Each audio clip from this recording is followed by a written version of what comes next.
India Legal presents Courts Roundup.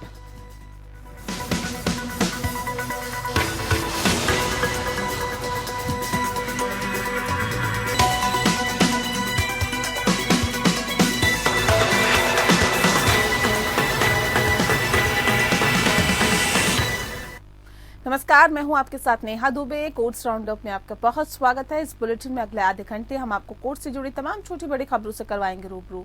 Court की कार्रवाई और सुप्रीम कोर्ट से लेकर हाई कोर्ट्स और लो कोर्ट्स तक के फैसलों को रखेंगे आपके सामने। आगे बढ़ने से पहले एक नजर हेडलाइंस पर।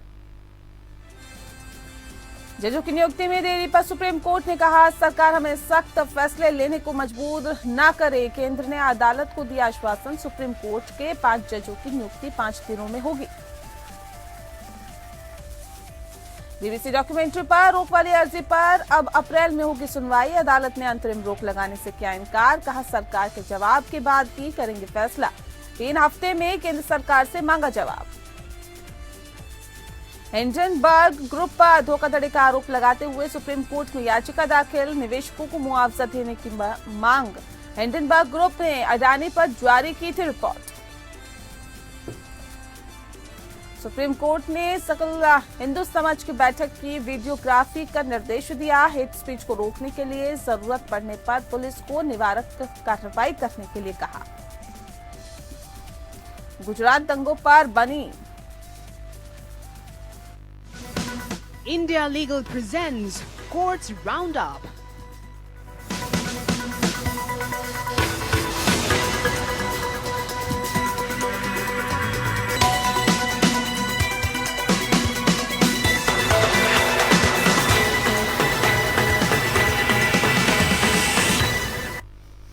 गुजरात दंगों पर बनी बीबीसी की विवादास्पद डॉक्यूमेंट्री पर लगे बैन को लेकर सुप्रीम कोर्ट ने केंद्र सरकार को नोटिस जारी किया है। शीर्ष न्यायालय ने केंद्र से 3 हफ्ते के अंदर जवाब मांगा है, लेकिन बिना सभी पक्षों को सुने कोई अंतरिम आदेश पारित करने से मना कर दिया है। बता दें कि बीबीसी की documentary India the Modi convection में गुजरात दंगों को लेकर पीएम मोदी के खिलाफ कई दावे किए गए हैं, जिसको लेकर केंद्र ने इसको सोशल मीडिया और ऑनलाइन चैनल्स पर बैन कर दिया था।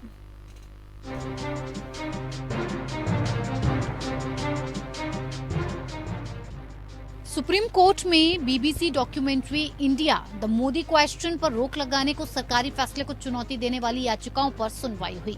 सरकार ने डॉक्यूमेंट्री को दिखाने या प्रसारण पर रोक लगाई है। ये प्रतिबंध सोशल मीडिया और तमाम ऑनलाइन प्लेटफॉर्म पर भी है। जस्टिस संजीव खन्ना और एमएम सुंदरेश की पीठ ने हालांकि इस मामले में कोई अंतरिम आदेश पारित करने से इनकार कर दिया और मामले को अप्रैल में आगे के विचार के लिए पोस्ट कर दिया। याचिकाकर्ताओं का प्रतिनिधित्व कर रहे वरिष्ठ वकील सीयू सिंह ने अगली सुनवाई के लिए पहले की तारीख मांगी, लेकिन पीठ ने मना कर दिया। पीठ ने टिप्पणी की, जवाब देने की जरूरत है। नोटिस की तामील के 3 सप्ताह के भीतर और उसके बाद 2 सप्ताह के भीतर जवाब दाखिल किया जाना चाहिए। कोर्ट ने ये भी कहा कि वो सरकार को सुने बिना कोई अंतरिम आदेश पारित नहीं कर सकता है। बीबीसी डॉक्यूमेंट्री को सेंसर करने से रोकने के लिए केंद्र सरकार को निर्देश देने की मांग वाली याचिका पर केंद्र को नोटिस जारी किया। अदालत ने अगली सुनवाई की तारीख पर सभी रिकॉर्ड पेश करने का निर्देश दिया है। As being a dedicated lawyer and believing in the sub judice rule, I never comment on something that is now pending. But I'm sure all these issues will come up before the Supreme Court, and the Supreme Court will take. They're basically considering whether the documentary should be banned or not, right? And of course, these factors, that what is the motivation, what are the antecedents of the BBC, what are its linkages, the fact that it's financially so interlocked.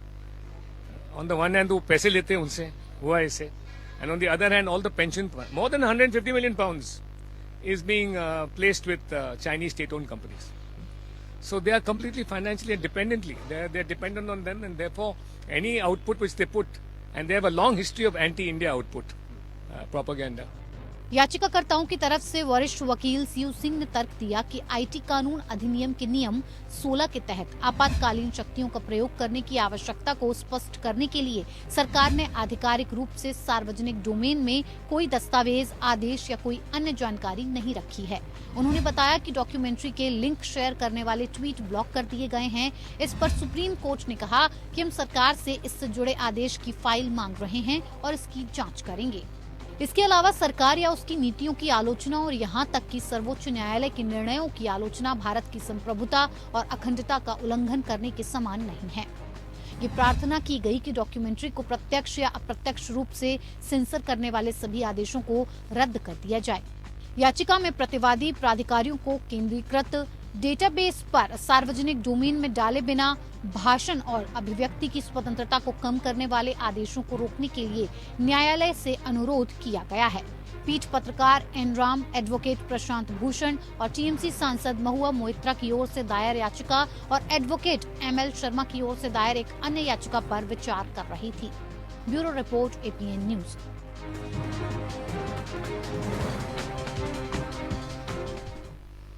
Supreme court में 5 जजों की नियुक्ति 5 दिनों में हो जाएगी और high court जजों की नियुक्ति 10 दिनों में होगी। ये बात केंद्र सरकार ने सुप्रीम कोर्ट की नाराजगी के बाद कही है। दरअसल सुप्रीम कोर्ट में जजों की नियुक्ति में हो रही देरी पर एडवोकेट्स एसोसिएशन बेंगलुरु ने एक याचिका दायर की थी। इस दौरान केंद्र सरकार ने कॉलेजियम सिस्टम पर हलफनामा दायर किया। हाईकोर्ट जजों के ट्रांसफर की सिफारिशों को मंजूरी देने में हो रही देरी पर सुप्रीम कोर्ट ने नाराजगी जाहिर की है। कोर्ट ने सरकार से कहा है कि ये बेहद गंभीर मामला है, हमें ऐसा स्टैंड लेने पर मजबूर न करे जिससे परेशानी हो। केस की अगली सुनवाई 13 फरवरी को होगी।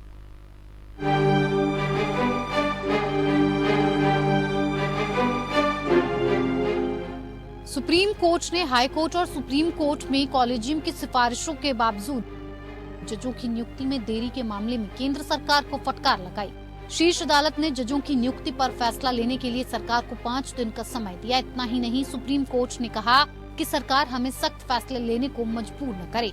उच्चतम न्यायालय की फटकार के बाद अटॉर्नी जनरल आर वेंकटरमनी ने कहा कि सुप्रीम कोर्ट में खाली पदों की भर्ती पर रविवार तक फैसला हो जाएगा। अब इस मामले में जस्टिस संजय किशन कौल और जस्टिस अभय एस ओक की अदालत में 13 फरवरी को सुनवाई होगी। कोर्ट में सुनवाई की शुरुआत में अटॉर्नी जनरल वेंकटरमनी ने कहा कि सुप्रीम कोर्ट कॉलेजियम से हमारे पास 13 प्रस्ताव आए हैं। जस्टिस कौल ने कहा कि हमारे पास जो था वो हमने आपको भेज दिया है, अब हमारे पास कुछ भी लंबित नहीं है। शीर्ष अदालत ने कहा कि आपका रवैया हमारे लिए परेशान करने वाला है। हाई कोर्ट में जजों के तबादले की हमारी सिफारिशों पर अब तक कोई अमल नहीं हुआ। जब हमें लगता है कि किसी जज को किसी वजह से ए कोर्ट या बी कोर्ट में होना चाहिए तभी हम सिफारिश करते हैं, लेकिन आप उसे भी लटकाए रहते हैं। ये गंभीर मुद्दा है।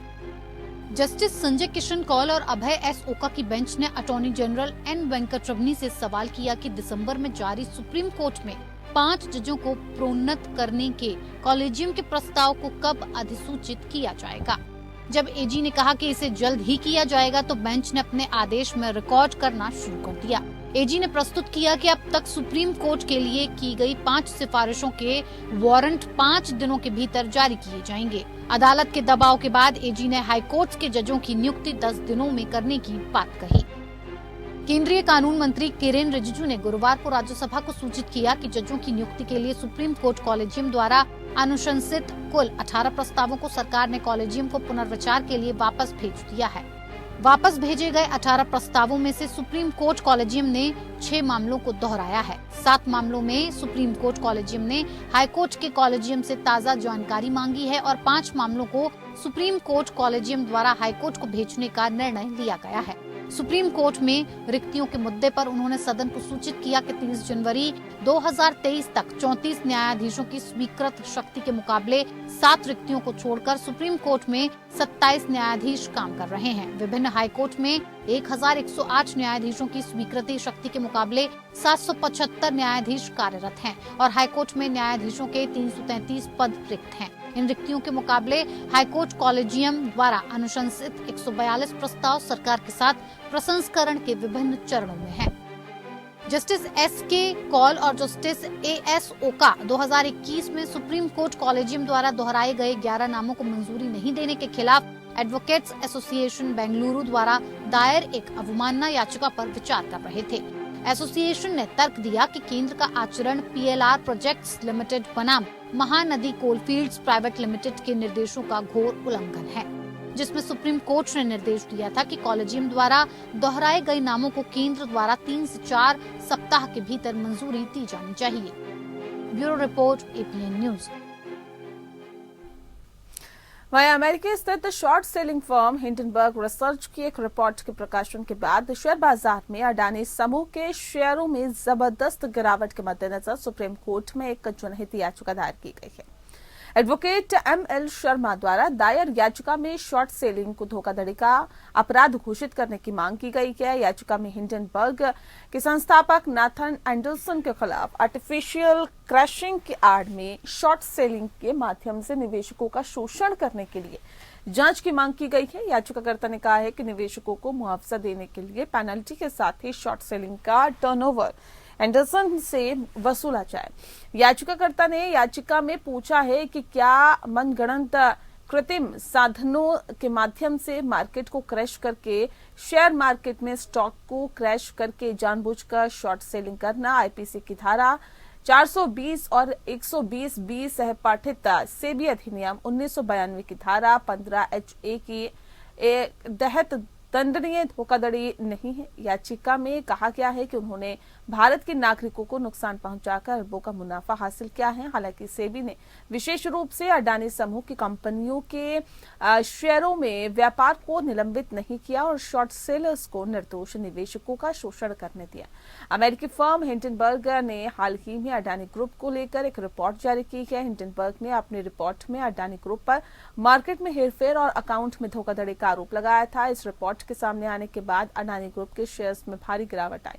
हालांकि गौतम अडानी के नेतृत्व वाले अडानी ग्रुप ने आरोपों को निराधार और भ्रामक बताया था। उन्होंने दावा किया कि इस रिपोर्ट पर जनता को गुमराह इस रिपोर्ट में किया गया है। 1984 सिख विरोधी दंगा मामले में दोषी करार दिए गए कांग्रेस के पार्षद रहे बलवान खोखर की जमानत अर्जी पर शुक्रवार को सुनवाई से सुप्रीम कोर्ट ने इनकार कर दिया। शीर्ष अदालत ने कहा है कि ऐसा केस नहीं है जहां आप 9 साल के भीतर जमानत अर्जी दाखिल करें। पिछले महीने 3 जनवरी को सुप्रीम कोर्ट ने बलवान खोखर की जमानत याचिका पर सीबीआई से जवाब मांगा था। जस्टिस एसके कौल और अभय एस ओका की पीठ ने इस बात पर ध्यान दिया था कि खोखर 50% विकलांग होने के अलावा मामले में अब तक 8 साल और 10 महीने की कैद काट चुका है। इससे पहले मई 2020 में सुप्रीम कोर्ट ने कांग्रेस के पूर्व नेता सज्जन कुमार और स्वास्थ्य आधार पर अंतरिम जमानत या पैरोल देने से इनकार कर दिया था। सज्जन कुमार और बलवान खोखर दिल्ली हाईकोर्ट की ओर से 17 दिसंबर 2018 को मामले में दोषी करार दिए जाने के बाद से तिहाड़ जेल में बंद है। खोखर की उम्र कैद की सजा को दिल्ली हाईकोर्ट ने 2018 में बरकरार रखा था।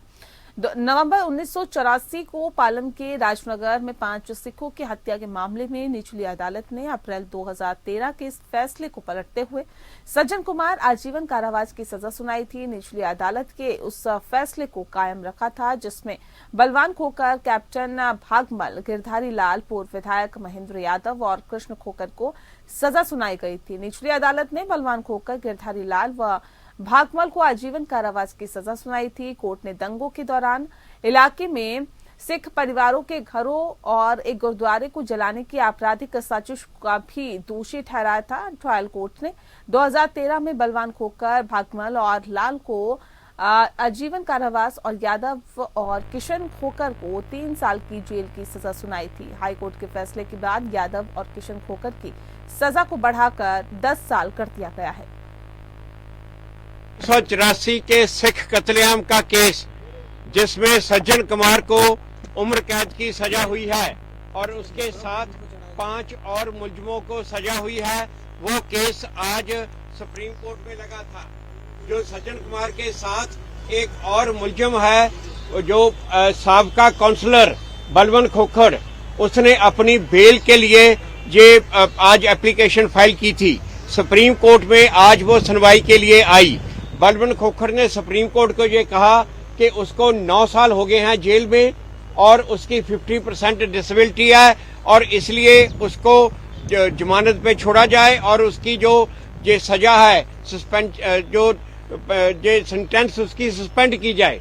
सुप्रीम कोर्ट ने आज उसकी एप्लीकेशन डिसमिस की है।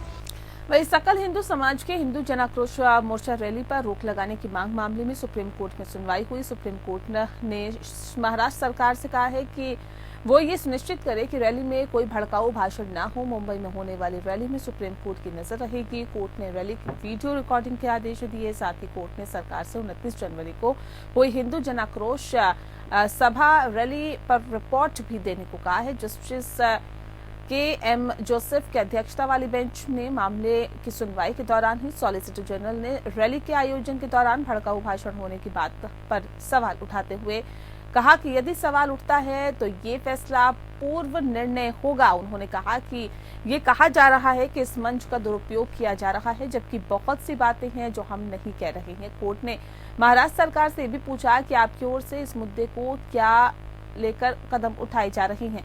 सॉलिसिटर जनरल ने कोर्ट को आश्वस्त किया कि प्रदेश में कानून व्यवस्था को लेकर फिलहाल कोई समस्या नहीं है। साथ ही याचिकाकर्ता का दावा है कि 5 फरवरी को रैली होनी है, लेकिन किसी ने हमें आवेदन नहीं दिया है। हालांकि हम ये सुनिश्चित करेंगे कि कोई भी भड़काऊ भाषण न हो। सुप्रीम कोर्ट अब 2 हफ्ते बाद मामले की सुनवाई करेगा। दिल्ली हाईकोर्ट ने कहा है कि खुफिया एजेंसी द्वारा तैयार की गई रिपोर्ट और डोजियर का सूचना के अधिकार अधिनियम 2005 के तहत खुलासा नहीं किया जा सकता। जस्टिस प्रतिभा एम सिंह ने कहा है कि प्रमुख जनहित देश की सुरक्षा की रक्षा करने में है, न कि ऐसे रिपोर्ट्स का खुलासा करने में। अदालत ने कहा है कि खुफिया अधिकारियों द्वारा रिपोर्ट और डोजियर जो जांच का विषय है आरटीआई एक्ट के तहत खुलासा नहीं किया जा सकता, खासकर अगर वे देश की संप्रभुता या अखंडता से समझौता करते हैं। अदालत ने मुंबई दोहरे विस्फोट मामले में मौत की सजा पाने वाले एहतिशाम कुतुबुद्दीन सिद्दीकी की उस याचिका को खारिज करते हुए ये टिप्पणी की, इसमें केंद्रीय सूचना आयोग CIC द्वारा उसे कुछ जानकारी देने से इनकार करने के आदेश को चुनौती दी गई है। सिद्दीकी ने महाराष्ट्र और आंध्र प्रदेश सरकार द्वारा 2006 और 2009 में बम विस्फोट मामले में जांच के संबंध में तैयार की गई रिपोर्ट या फिर डोजियर के बारे में जानकारी मांगी थी। सिद्दीकी को महाराष्ट्र संगठित अपराध नियंत्रण अधिनियम 1999 और राष्ट्रीय जांच अधिनियम 2008 के तहत दोषी ठहराया गया। वे वर्तमान में जुलाई 2006 से नागपुर केंद्रीय कारागार में अपनी सजा काट रहा है। सिद्दीकी की ओर से पेश वकील ने कहा है कि CPIO ने शुरू में सूचना के प्रकटीकरण को अस्वीकार करने के लिए आरटीआई एक्ट की धारा 81A पर भरोसा किया है। इस तरह की रिपोर्ट भारत की संप्रभुता और अखंडता पर बड़ा असर डाल सकती है, इसमें कोई संदेह नहीं है। आतंकवादी गतिविधियां किसी देश की अखंडता को प्रभावित करती है और वे भारत की सुरक्षा और उसके नागरिकों की सुरक्षा और देश की सुरक्षा से भी समझौता करती है। गुवाहाटी हाईकोर्ट ने असम सरकार को मैनुअल स्क्वेसिंग रोजगार निषेध और उसके पुनर्वास अधिनियम 2013 की धारा 26 के तहत गठित राज्य निगरानी समिति में 2 महिला सामाजिक कार्यकर्ताओं को शामिल करने का निर्देश दिया है। अधिनियम 2013 की धारा 26 की उपधारा के अनुसार समिति में 4 सामाजिक कार्यकर्ताओं में से 2 महिलाएं होनी चाहिए। हालांकि अगस्त 2018 में राज्य सरकार ने समिति में 3 पुरुष सामाजिक कार्यकर्ता और केवल 1 महिला सामाजिक कार्यकर्ता को नियुक्त किया। याचिकाकर्ता ने अदालत के समक्ष जनहित याचिका में तर्क दिया कि अधिनियम की धारा की आवश्यकता के विरुद्ध है, क्योंकि समिति में 2 महिला सदस्यों को नियुक्त नहीं किया गया।